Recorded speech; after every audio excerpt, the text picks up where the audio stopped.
We're not big fans of surveillance. I wish we didn't need it. But the fact is, when crime happens, they do help solve crime. So I am in support of it, and I do want to continue that. I want those cameras in Soto turned on. I want the cameras on Capitol Hill installed and being utilized. That's Seattle City Council member Maritza Rivera speaking to me on Seattle Channel just a few days ago, voicing her support for surveillance cameras.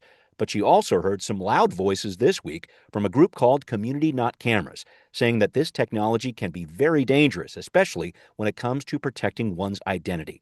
Cameras, public safety, all very much in the public eye here in Seattle this week, especially in the wake of the Bite of Seattle shooting. Brian Callanan here with you. I'm a host on the Seattle Channel. The views expressed here are mine.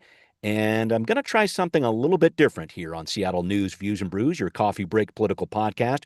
We're going to hear from Community Not Cameras for the first half of the show. Then Councilmember Bob Kettle, a staunch supporter of surveillance technology, for the second half and get you some different perspectives on that. So I'll start off by offering a big thanks to Camille Baldwin-Bonney of Community Not Cameras for joining me. Camille, really appreciate you being on the show. Thank you. My pleasure to be here. Thanks also to our background noise sponsor, City Grind Espresso on the first floor of City Hall. You can become a patron of the show on Patreon. Giving levels start at just $5 a month. You get access to Patrons First podcast. You get a cool decal like this. So please head to Patreon, become a paying member. Thanks also to Converge Media. The video version of the program is on Converge each week, and we appreciate their support. All right, let's get the conversation going. Time for Right Here, Right Now. So, Camille, just recapping the past few days, Community Not Cameras took a tour of Seattle's real-time crime center. This is the data network that looks at dozens of closed-circuit TV cameras all around the city, combines them with 911 data. The RTCC has been online since May of 2025. Police say the center helps staff give out information as incidents occur and helps officers in the field. But I want to make sure I talk about this. What did Community Not Cameras see that was a big concern and maybe should concern others? Yeah. Well, I think what we saw in the tour was that our concerns were not only we weren't relieved by the tour, but they were amplified. During the tour, there was somebody had automatically logged in, and we learned there's no automatic log out. That's a major concern. But we also learned that we don't have control over this data. It's really Axon, the company that sells the data, or that sells the surveillance rather, that has control. And they can feed that data into their cloud-based system at any point. They can do it without SPD even knowing about it. So, all these quote unquote protections that are in place are really policy, but policy can easily be violated, and we have no way of knowing whether or not that's happening. What happens if a federal agent contacts Axon and asks for the data? There's no reason to think that wouldn't happen. And it's frightening. Thank you for that. I did want to dive into this point that you're bringing up with regard to the safeguards that the city has in place. So I've reported a lot on this. Most recently, the city updated its ordinance on this back in March. The city council did. There's this maximum retention period of this video evidence for 30 days, but if the footage hasn't been flagged for a crime, it's stored for 5 days. SPD says more than 95% of its video records are permanently deleted within this 5-day window. The footage is only moved to permanent cloud storage if it's actively flagged as evidence for a specific criminal investigation. I just wanted to put that out there. That's what the ordinance says for the city here. And I guess my question to you is, are those safeguards not strong enough? No, they're not. We don't have any way to enforce them. Again, ultimately Axon owns that data, and we're just relying on them to, follow our city laws. But there's no repercussions if they don't, and we have no way of knowing. So as one of the members of our tour said after viewing it, it's a Swiss cheese system. It's not secure, and we can't enforce the safeguards that we supposedly have in place. Got it. And can you point to a situation where Axon data has been accessed in a way that would be a concern to other people in our state and other states? Do you have some stories, some anecdotes, some data about that you can share? I don't have specific knowledge of it. I don't know that we would know. What I can say, though, is that we do know that, for example, the Department of Licensing data is being accessed by ICE and Customs and Border Control, and this is despite policy in place that says they're not allowed to access it. It is happening, and it is being used to abduct our community members. And there's just no reason to think that that ICE or Customs and Border Control wouldn't also attempt to access surveillance in Seattle. Yeah, I hear what you're saying. That has been a big concern in our state.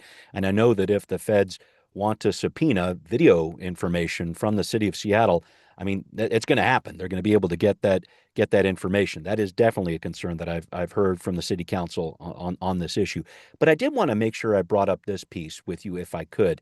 So on the same day as the press conference this week, the Seattle Metro Chamber of Commerce released the results of an online survey it took of 500 registered voters in Seattle, and the polling showed 75% of those respondents said they strongly or somewhat supported using cameras to assist in an active investigation after a 911 call. I guess I'm just trying to figure out your message to those voters, or maybe some of the communities in Southeast Seattle who've really spoken out about this and want more of these surveillance cameras. What do you want to say to them? Yeah, well, thank you for bringing that up. And I have a number of things that I would like to say in response. One is that we are incredibly concerned about public safety. This is why we're here. And we are concerned about the safety risks that these cameras present to community. But you brought up the survey and the support of the cameras. The survey question was worded in a way that made a lot of false promises about what the cameras can do, and also mischaracterized the opposition to the cameras as well. So, when you word a question promising that something can deliver in a way that it can't, of course, people are going to respond in favor. These cameras do not reduce violent crime. They don't stop things from happening. Cameras don't stop bullets. That just simply does not happen. It also doesn't improve crime clearance rates. There's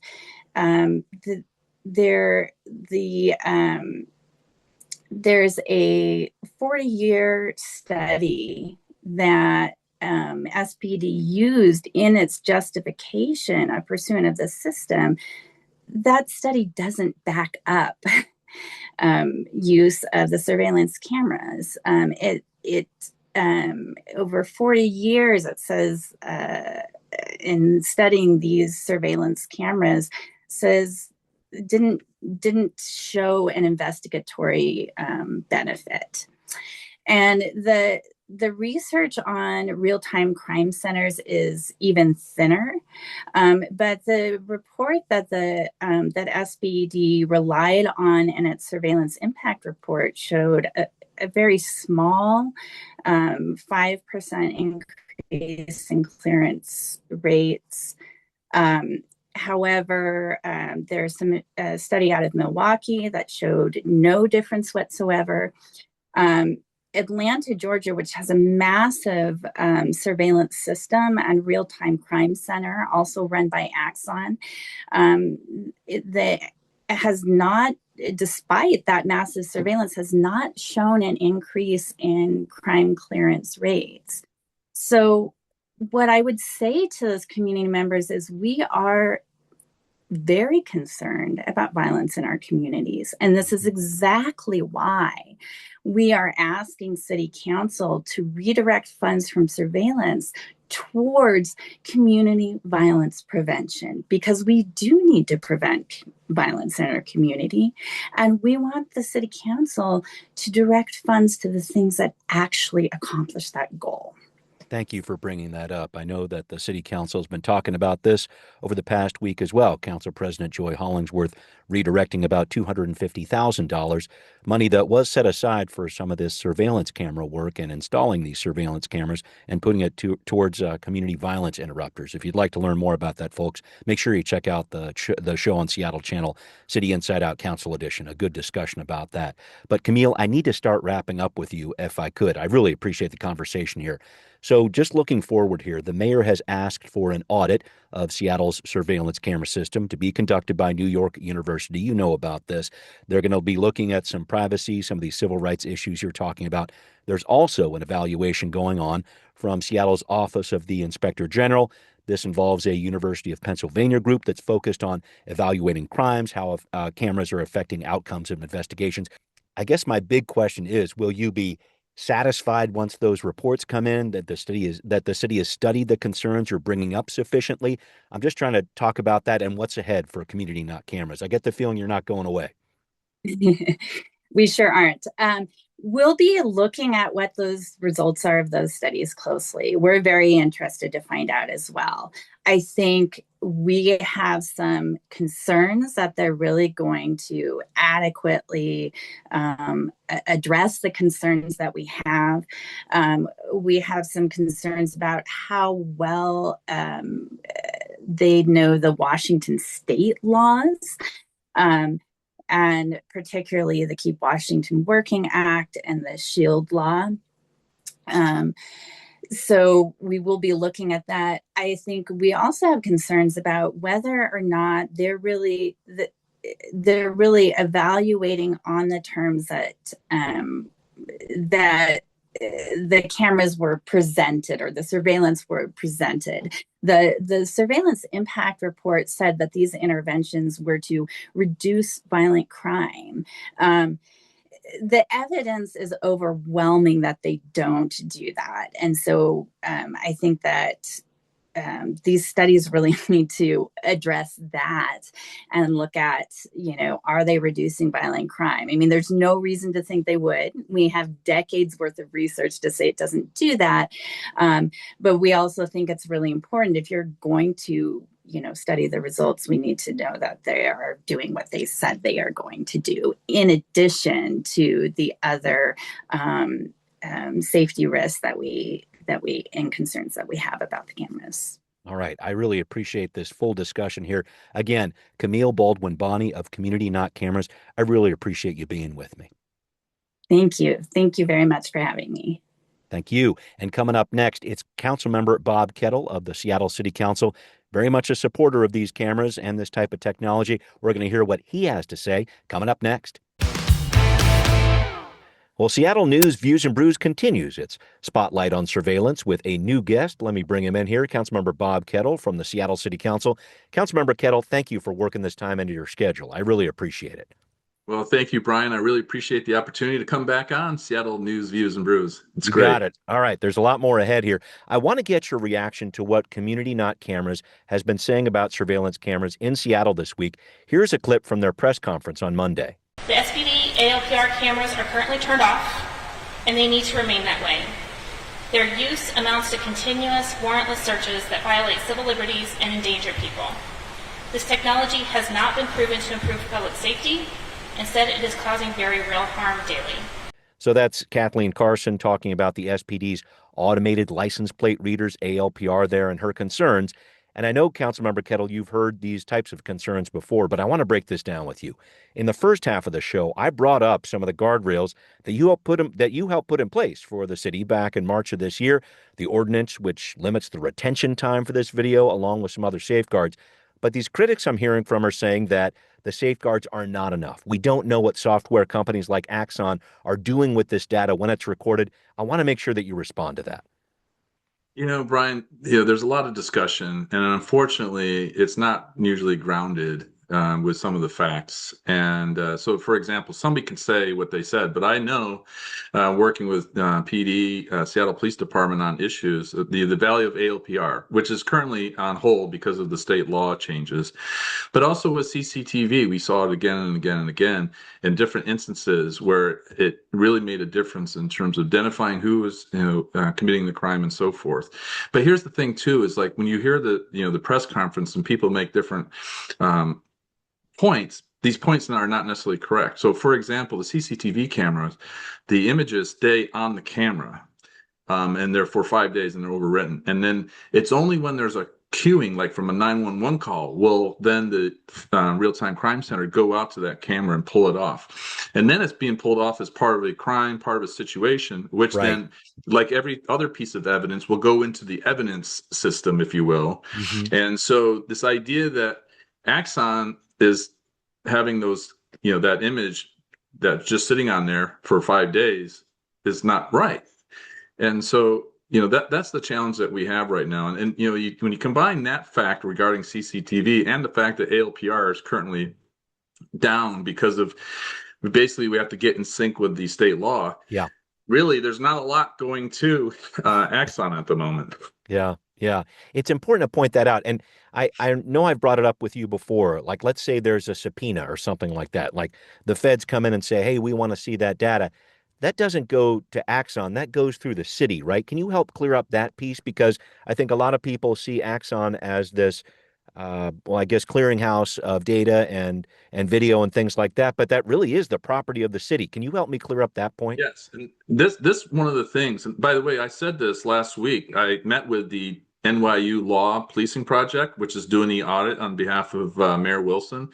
And we spoke through all these different pieces and, one of the, making these points that we had. And I went through the different areas. And so like on the contract language, we were very specific in terms of how the contract language would read to protect the city, to build in those safeguards, those guardrails, like you mentioned earlier. And that related to, of course, subpoenas. And so, and Brian, can I say as well, I recognize these individuals, these groups are concerned about like a surveillance state and so forth. Yeah. But as I said to the group from NYU, I understand. I spent the better part of a quarter century in the intelligence community. I recognize and understand the concerns because and then I have concerns now about how much money is being pumped into ICE and other parts of federal law enforcement because they're developing new tools. And so I recognize that point. But because of that experience and working with my colleagues on the council, we built in a lot of these different guardrails, and they show up in different ways. They show up in the contract language, but then they show up in the parameters in terms of the systems as they are, on working in terms of operationally. And then we put things in like, and I mentioned this point because one of the issues that we had around different jurisdictions is an officer taking some information, walking out of the building with it, going down the street and handing it over to ICE. And I said to the NYU group, this is the insider threat issue. So that's why the Real-Time Crime Center, where this information goes to, it doesn't go anywhere else, it goes to the Real-Time Crime Center. There's only one sworn officer, and he's Lieutenant Raguso now, who runs the Real-Time Crime Center, formerly Captain Britt. And, so we built in things like that as well. And for that very reason. So we walk through these different things, again, informed by my colleagues in terms of their legal expertise or mine in terms of the intelligence community. So these are the things that we're looking to build in. Thank you very much for that. I want to talk about something that came out last month. The University of Washington Center for Human Rights put out a report saying federal immigration agents have continued accessing Washington drivers' information through a national law enforcement data sharing system. They made 58 arrests, according to a report from Fox 13, and those arrests are happening despite the state laws that are in place, like Keep Washington Working, which is intended to limit cooperation with civil immigration enforcement. I guess the question I get from that is, even with the safeguards that Seattle has in place, are you concerned that federal officials can and will get around that? So you've highlighted, one of the big vulnerabilities that we have, and it is the state DOL, the Department of Licensing system that they had. And, they put in different, fixes, if you will, and parameters. But then if the federal government is coming in on a slightly different angle on that licensing database, then that creates problems. And that's what's driving, what we're seeing, I think, for the most part, because that is a vulnerability, and they have the immediate access, Right. where it's opened up to the system, if you will. And so that is a big thing. And it's coupled with the fact that the federal government, federal law enforcement can operate throughout the country, in every state, in every county, in every city. And this is the things that we talked about. And so when we did our 7 bills related to federal law enforcement, public safety bills, most of it in my committee, but not just. We're on Councilmember Rink's select committee on the federal government and so forth. We had some others. We built in some of these pieces in terms of strengthening our parameters, but also mindful, like the wearing of the mask by officers. Ours was a resolution that said, this is the standard that we set in Seattle, and this is what we expect from all officers operating in our jurisdiction. We didn't go down the route like the state did to say, hey, this is against the law, because in a lot of ways it's performative, because the state's not going to be able to enforce that law against federal law enforcement. And so instead of going down that route, we did ours a little bit differently, kind of showing that, here's the standard, and, hey, federal government and federal law enforcement, hey, come here and meet the standard. Yeah. I want to make sure that I get into another point of contention from critics of surveillance in Seattle. They're saying these cameras don't prevent crime. They don't have much of an impact on solving crime either in other states around the country. I know you've got some, I can see you shaking your head there. You have some things that you've been looking at here. You've been talking with SPD about this. Do you have some information that would prove the contrary? Yeah, well, you know what can prove the contrary is talking to the King County prosecuting attorney officer, because when they come into the the criminal justice system, and they come in with these images that show, that lead to an arrest of a person who was part of the assault on a 77-year-old downtown. These are what happens. And then again, in my conversation with NYU, I noted, and this is something that we need to understand in terms of preventing crime, is that if you have 100 instances of crime, it is not 100 different people doing one instance of crime. What you may have is 10 people who do 10 instances of crime. And so if you're capturing this person, and by the way, this evidence, which is the camera systems, for example, helps with the convictions. Again, talk to the King County prosecuting attorney, and then that person is in jail. So if that person is only on crime number 2 out of 10, using that as a academic exercise here, then you're preventing that crime, because once this happens, and everybody knows this is standard. Even NYU came back, said yes, and they had a term for it. And so we can prevent crime. Now, is it kind of some broad thing? But over time, it does help provide that even more so. But it really goes to, and by the way, this is pillar 2 in our strategic framework plan, a functional criminal justice system. There's a clearance rate on our murders, on the homicides, right? That's very strong in our city compared to national average. Getting the prosecution on these other felony crimes that involve, that we're capturing on the CCTV, for example, and then that really helps the King County prosecutor. So it's about having a functional criminal justice system which does prevent crime, particularly over the long term, because it creates this environment, but it also aids in the prosecution of those that have been arrested for crimes already committed, which, by the way, is nothing to sneeze about. The people tend to dismiss these things, and it's really quite amazing. All right. Thank you for that. I want to make sure we talk about coming up, looking a few weeks into the future as more information about surveillance cameras starts coming into Seattle. We've been talking about this NYU report. A lot more with Councilmember Kettle just ahead on What's Next. Councilmember Kettle, starting to wrap up here, I brought up with my previous guest that both the mayor's office and the office of the inspector general are studying Seattle's camera system to figure out how effective it is at solving crime and its impact on privacy concerns. The KUOW reported we might see reports on these two fronts by September next month. Does that sound about right to you? And I guess I wanted to ask that and what you see coming out of these reports. I wanted to make sure I asked the same question of you that I asked of Community Not Cameras. This is another example, Brian. Thank you for asking, because you read different things in articles or on the radio and so forth, and sometimes things get conflated. When you talk about the OIG, you're talking about UPenn, and the UPenn studies are due at the end of the year, at the end of 26 and the end of 27, and so there's that block. So that's different. And then separately is the NYU Law Policing Projects audit, which is what Mayor Wilson has called for.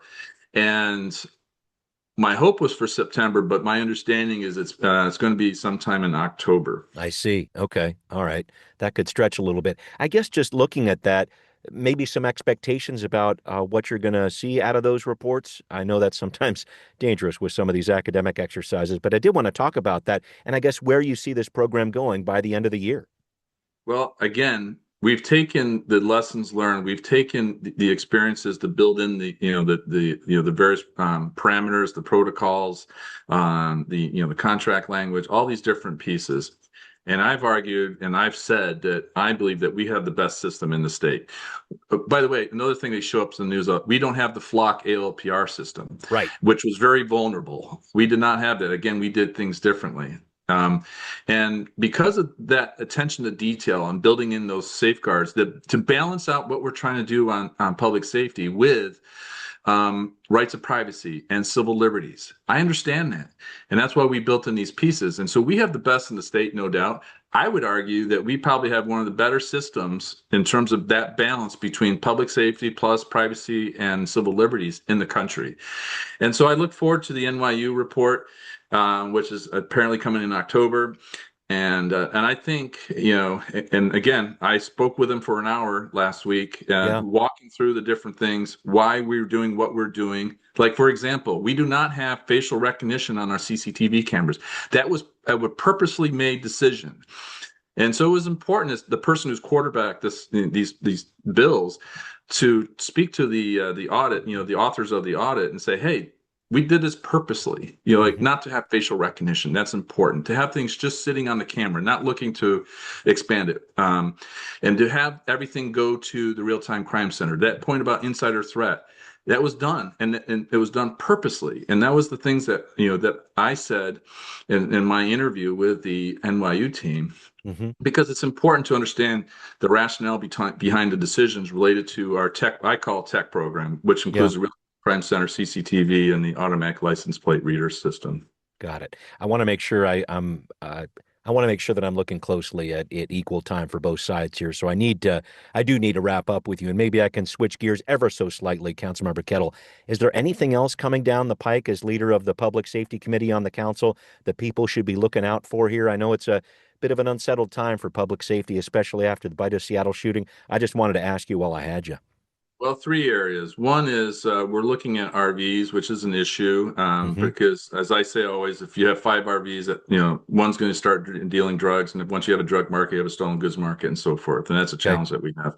Yep. 2 is gun violence. This builds up on the Bite of Seattle and the through lines to other instances that we've had in the city. We have to work the gangs issue or the groups with beefs, the young people, all these different pieces, and we have to look for new solutions and bring back what we've had in the past. Part of this is SPD staffing. We used to have staff gang units, so these are the challenges that we had there. And then the third piece, and this was in my letter to the mayor related to the Bite of Seattle, is that we have to have a public safety security review of our major venues. Not just Seattle Center, but across the board, where we have major events, where we bring a lot of people together. And this is a different calculus than like the CCTV program, which is based on crime data. It's due to the unique pieces of a major venue and the fact that you bring a lot of people, it's a different dynamic. And that's another area that I want to work. And that could create a new set of camera program that's not the CCTV program that's based on crime data, but maybe something, a hybrid between that and like our SDOT transportation cameras, for example. And I think we need to do these like 3 areas, for example, to move forward in public safety. I really appreciate you talking about that road ahead here and what's coming up down the pike here. Councilmember Bob Kettle, really appreciate you taking the time. Always, I love, and as they say, I'm still a longtime listener of Seattle News, Views, and Brews. A longtime listener and an often a contributor as well. Thank you so much, Councilmember Kettle. Thanks to everybody listening to Seattle News, Views, and Brews, where you can always find out what's brewing in local politics. Become a patron, please. Check out Seattle News, Views, and Brews on Patreon. Pledge $5 a month or more. Thanks for the help. Great to have you listening to the podcast on Apple, Overcast, Spotify, wherever you're tuning in. Thanks for watching on Converge Media. A quick note, the show is going to take a 2-week respite as the Seattle City Council takes its 2-week summer break. I'll be back with more news coming up in September. See you soon. Seattle News, Views, and Brews is an independent production of Callanan Media Services. Copyright 2026.